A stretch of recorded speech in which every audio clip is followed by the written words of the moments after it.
Imagine करिए एक ऐसी कंट्री, एक ऐसा स्टेट जहाँ पे लोकल गवर्नमेंट ना हो। ऐसे में क्या होगा, जो पब्लिक है उसे अपने किसी भी काम के लिए, वर्क के लिए सीधा सेंट्रल और स्टेट गवर्नमेंट से डील करना पड़ेगा, जिससे बहुत प्रॉब्लम होगी। सेंट्रल और स्टेट गवर्नमेंट उन पे बहुत बर्डन होगा और वो प्रॉब्लम उनकी लोकल पीपल्स के लिए सॉल्व करने में उन्हें परेशानी होगी, क्योंकि वो पर्टिकुलरली हर डिस्ट्रिक्ट, हर विलेज में जाके उनकी पर्टिकुलर प्रॉब्लम सॉल्व नहीं कर पाएंगे। इस चीज में वो लैग रहेंगे। ऐसे में क्या होगा, पब्लिक सिक्योरिटी की प्रॉब्लम होगी। रोड इंफ्रास्ट्रक्चर, जो बेसिक रोड्स हैं, वेल हैं और बेसिक इंफ्रास्ट्रक्चर है, वो खराब होंगे। काम में डिले होगा और वेस्ट मैनेजमेंट होगी। ऐसे में हमें क्या इंपॉर्टेंट है, हमें चाहिए 3 type of democracy. Local government, एक ऐसी गवर्नमेंट जो लोकल पीपल और गवर्नमेंट तक की दूरी कम करे। जब ग्रास रूट से डेमोक्रेसी होगी तब ये सब दूर हो पाएगी। So good morning everyone, I am Jatin and today we are going to kick out our topic India's decentralization journey through Panchayati Raj system and municipalities. Decentralization in India, जब हम पावर को स्टेट और central government से local government को दे, इसे कहते हैं decentralisation. Power को डिसेंट्रलाइज कर देना। इसके पीछे बेसिक आइडिया ये है कि अगर बहुत नंबर ऑफ इश्यूज हमारे बेसिक लेवल पे, लोकल लेवल पे सॉल्व हो जाए तो वो बेटर रहेगा और इससे local people directly decision making में भी पार्टिसिपेट कर पाएंगे। तो जिला परिषद, पंचायती राज, ब्लॉक समिति, निगम पार्षद, ये सब आपने सुने हैं। ये क्या है? यही है हमारे लोकल गवर्नमेंट। एक ऐसी गवर्नमेंट जो कि डिस्ट्रिक्ट और विलेज लेवल पे काम करे, एक ऐसी गवर्नमेंट जो ऑर्डिनरी पीपल की लाइफ के सबसे क्लोजेस्ट हो और उसकी डे टू डे लाइफ में इन्वॉल्व हो। एक ऐसी गवर्नमेंट जो मैनेज करे लोकल इंफ्रास्ट्रक्चर वगैरह। इसे हम कह सकते हैं बॉडी ऑफ पर्सन जो गवर्नमेंट की तरह काम करे। So why we need local government, what's the importance of local government. आप सोचिए, एक लोकल पीपल को ज्यादा बेटर पता होगा उसके डिस्ट्रिक्ट में क्या प्रॉब्लम है, और अगर वो खुद गवर्नमेंट में पार्टिसिपेट करके उसे सॉल्व करे तो ये बेटर ऑप्शन रहेगा। लोकल पीपल अपनी प्रॉब्लम बेटर, क्विकर और चीपर लोकल लेवल पे सॉल्व कर सकते हैं, जो कि सेंट्रल और स्टेट गवर्नमेंट डायरेक्ट नहीं कर पाएंगे। अगर लोकल पीपल हमारी लोकल गवर्नमेंट में पार्टिसिपेट करेंगे तो उनमें स्पिरिट ऑफ कोऑपरेशन जागेगा, जिससे वो अपना टैक्स भी पे कर पाएंगे। अगर लोकल पीपल लोकल गवर्नमेंट में पार्टिसिपेट करेंगे, उन्हें एडमिनिस्ट्रेशन का एक्सपीरियंस होगा, ट्रेन होंगे। इसका हम एक एग्जांपल ले सकते हैं कि जवाहरलाल नेहरू, वो भी ब्रिटिश एम्पायर के टाइम पे इलाहाबाद म्युनिसिपल कमेटी में चेयरपर्सन का काम करते थे, जहां से उन्होंने चेयर एक्सपीरियंस लिया एडमिनिस्ट्रेशन का और वो हमारे फर्स्ट प्राइम मिनिस्टर बने। तो ये भी बहुत अच्छा काम रहता है। लोकल गवर्नमेंट का सबसे बड़ा इंपॉर्टेंस यही है कि वो स्टेट और सेंट्रल गवर्नमेंट का बर्डन कम करता है। So 73rd and 74th constitutional amendment, ये हमारे लोकल गवर्नमेंट को एम्पावर करने के लिए सबसे बेसिक काम माने जाते हैं, जो कि बहुत इंपॉर्टेंट है। तो ये इन्होंने लोकसभा में दिसंबर 1992 में पास हुए थे और 1993 अप्रैल एंड जून 1993 में इन्हें इंट्रोड्यूस किया गया सेल्फ गवर्नमेंट्स को रूरल एंड अर्बन एरिया में। तो हमारी जो 73rd अमेंडमेंट है उसे कॉन्स्टिट्यूशनल में नाम दिया गया था पंचायत, और हमारी 74th अमेंडमेंट को दिया गया the municipality after the 43 India of becoming a republic. तो ये हमारी लोकल गवर्नमेंट के लिए सबसे ज्यादा इंपॉर्टेंट काम माना जाता है 73rd and 74th constitutional amendment. तो अब इनके हम कुछ की फीचर पढ़ेंगे 73rd and 74th constitutional amendment के, कि ग्राम सभा और वार्ड कमेटी, सारे जो भी एडल्ट लोग हैं 18+ है वो उसके वोटर्स हैं।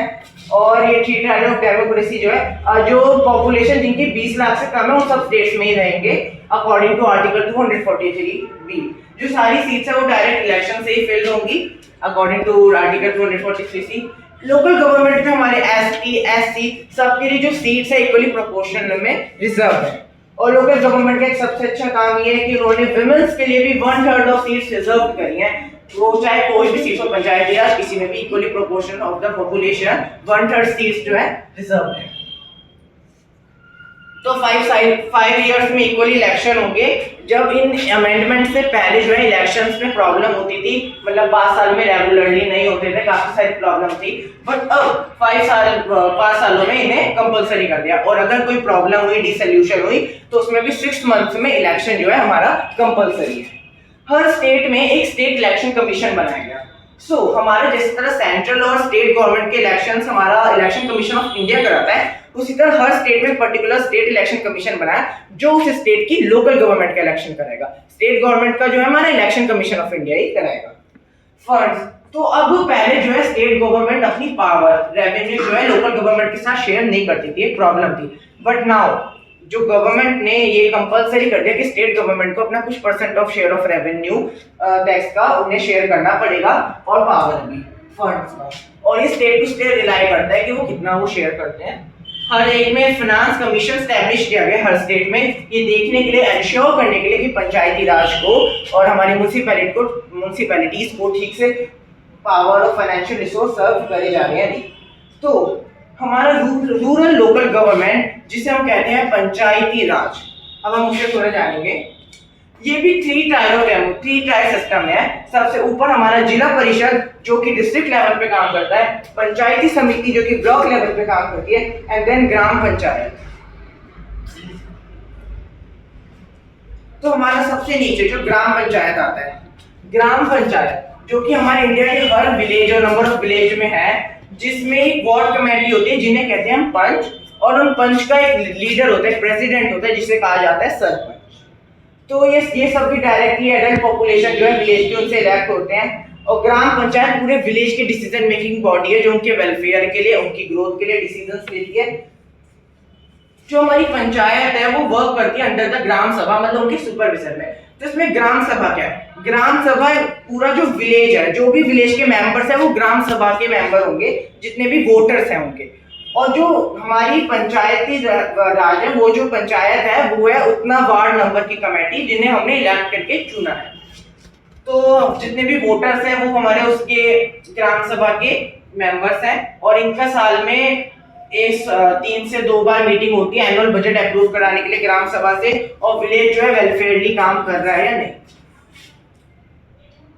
हाँ, ग्राम पंचायत का एक इम्पोर्टेंट काम ये भी है, वो बस ये नहीं कि विलेज के लिए डिसीजन मेकिंग या फिर मतलब उनके वेलफेयर के लिए काम करता है, उसका एक इम्पोर्टेंट काम ये है कि वो लोगों को सिखाता है कि उन्हें अपना क्या रिप्रेजेंटेटिव चुनना चाहिए जो उनके वेलफेयर के लिए काम करे और उनको मतलब ग्रोथ दे। इससे हम कह सकते हैं कि हमारी ग्राम panchayat first lesson of democracy है।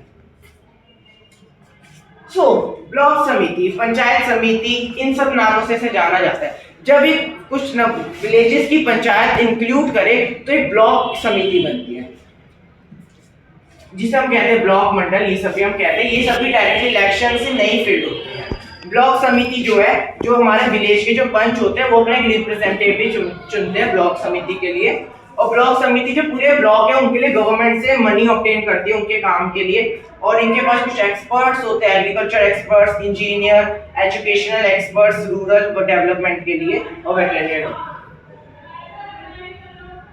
तो जब बहुत सारी पंचायती राज मिल जाए तो हमारी बनती है एक जिला परिषद जो पूरे जिला में काम करती है, और इसे हाईएस्ट इंस्टीट्यूशन माना जाता है पंचायती राज का, जो कि जिसमें एमएलए, लोकसभा के एमएलए और हमारे जो एमपी हैं सब, ये सिर्फ सब भी काम करते हैं, एमएलए ऑफ डिस्ट्रिक्ट भी, क्योंकि उस एरिया की इनकी भी रिस्पॉन्सिबिलिटी है, तो जिला परिषद के कामों में वो भी बैठते हैं। तो ये ब्लॉक समिति को भी पूरा कोऑर्डिनेट करने में, उनको हेल्प करने में पंचायत को हेल्प करता है, गवर्नमेंट से उनका फंड एंश्योर कराने में। ये प्लान प्रिपेयर करते हैं पूरे जिला की डेवलपमेंट के लिए। बड़ी बड़ी रोड्स जो प्रोजेक्ट्स हैं वो जिला परिषद के अंदर ही आती है, और सब एंश्योर कराना। और बेसिकली इन सब का जो है ना सोर्स ऑफ इनकम वो होता है गवर्नमेंट ग्रांट, और जो शॉप्स और प्रॉपर्टी से टैक्सेस आते हैं वो सब इनका इनकम है। तो गांधी जी का एक कोट था कि when the Panchayati Raj is established, public opinion will do what violence can never do. इससे हम समझ सकते हैं कि लोग अपनी डिमांड पूरी करने के लिए वायलेंस करते हैं, मतलब धरने पे बैठ जाते हैं, जिससे कहीं ना कहीं एक प्रॉब्लम होती है, डिस्टर्ब होता है हमारा समाज, और डिस्ट्रक्टिवनेस भी होती है। बट अगर लोकल गवर्नमेंट, हमारी पंचायती राज एक आइडल तरीके से बन जाए तो पब्लिक ओपिनियन हम शेयर कर पाएंगे, फिर इसकी नीड नहीं रहेगी। इसलिए पंचायती राज का बहुत इंपॉर्टेंस है। तो जिस तरह रूरल लोकल गवर्नमेंट में है हमारी पंचायती राज, उसी तरह अर्बन एरियाज के लिए बनाया गया है अर्बन लोकल गवर्नमेंट। ये 2 तरह के होते हैं, म्युनिसिपैलिटीज और म्युनिसिपल कॉर्पोरेशन। तो इसमें जो म्युनिसिपल चेयरपर्सन होता है वो म्युनिसिपैलिटी का लीडर होता है, और म्युनिसिपल कॉर्पोरेशन का जो ऑफिसर होता है सब मेयर कहते हैं। तो ये जो है ये पूरे अर्बन एरियाज के लिए काम करती है, जैसे उन्हें कोई कहीं आग लग जाए तो फायर के लिए पहुंचाना, वेस्ट मैनेजमेंट, सब अर्बन एरियाज में काम। इनका कुछ डिफरेंस जान लेते हैं कि म्युनिसिपल कॉर्पोरेशन जो है वो बिग सिटीज के लिए काम करती है जिनकी पॉपुलेशन ज्यादा हो, और जो म्युनिसिपैलिटीज है वो कम पॉपुलेशन के लिए काम करती है जिनकी पॉपुलेशन बहुत कम हो, लगभग 20,000 से कम हो, उन एरियाज में हमारी म्युनिसिपैलिटीज होती है। म्युनिसिपल कॉर्पोरेशन जो है वो लार्जर पॉपुलेशन को सर्व करती है, तो उनकी पावर्स भी ज्यादा है, बट कंपेयर टू म्युनिसिपैलिटीज उनकी पावर लेस है, और इनके पास ज्यादा रिसोर्स है because they serve more people, and same as municipalities उनके पास पावर कम है और रिसोर्सेज। म्युनिसिपल कॉर्पोरेशन हमारी जो स्टेट गवर्नमेंट है उससे डायरेक्ट डील करती है, but in the hand of municipality, side of municipalities उन्हें पहले डिस्ट्रिक्ट एडमिनिस्ट्रेशन के पास जाना पड़ता है, then to the state government. So हमारी जो म्युनिसिपल कॉर्पोरेशन है वो आज वो लेस है, वो मतलब अबाउट 50 बिग सिटीज में ही है, और एक्सेप्ट डैम वहां पे म्युनिसिपैलिटीज है। Relationship of the local bodies with the state and central government, मतलब हमारे लोकल गवर्नमेंट का क्या रिलेशन है स्टेट सेंट्रल गवर्नमेंट से। तो स्टेट गवर्नमेंट का स्ट्रिक्ट वॉच रहता है हमेशा हमारी लोकल बॉडीज पे, उन्हें देखने के लिए वो ठीक से काम कर रही है नहीं, उनके फाइनेंस पे, उनके अकाउंट्स चेक होते हैं कि मतलब कुछ ब्लैक मनी वगैरह काम कर, और हमारी स्टेट गवर्नमेंट में हमेशा पावर रहती है कि वो किसी भी लोकल गवर्नमेंट को जो है वो कर सकती है, मतलब खत्म कर सकती है अगर वो सेटिस्फैक्टरी तरीके से काम नहीं करते हुए मिले। हाँ, एक भी हर लोकल गवर्नमेंट की जो बॉडी है उसकी लाइफ उसकी goodwill of the state government पे लाई करती है। तो स्टेट गवर्नमेंट और लोकल गवर्नमेंट का भी हमारा रिलेशन बहुत पुराना है। कुछ स्टेट्स में अभी भी जो है पावर नहीं बांटी गई है, मतलब लोकल गवर्नमेंट्स को नहीं दिए गए, तो एक इसका लैक है, पर काफी स्टेट्स में जो है पावर दे चुके हैं। अचीवमेंट्स, अब इतना जो लोकल सेल्फ गवर्नमेंट पे काम हो रहा है, इतना लोग हमारे बना रहे थे, तो कुछ तो अचीवमेंट्स रहे होंगे।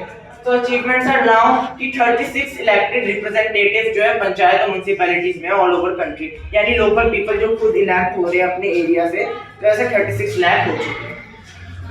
जो कॉन्स्टिट्यूशनल स्टेटस है वो लोकल गवर्नमेंट का वो बहुत डीपर गया है डेमोक्रेसी में, यानी ग्रास रूट डेमोक्रेसी की जो बात होती है कि ग्रास रूट से डेमोक्रेसी को लोकल पीपल अगर उसके लिए बड़े लोकल पीपल लोकल गवर्नमेंट में खुद जानते हैं कि उनका लीडर कौन है, लोकल पीपल को खुद पता है कि उनका क्या लीडर है, तो वो उससे बेहतर तरीके से काम कर सकते हैं, इसे ही कहते हैं ग्रास रूट डेमोक्रेसी।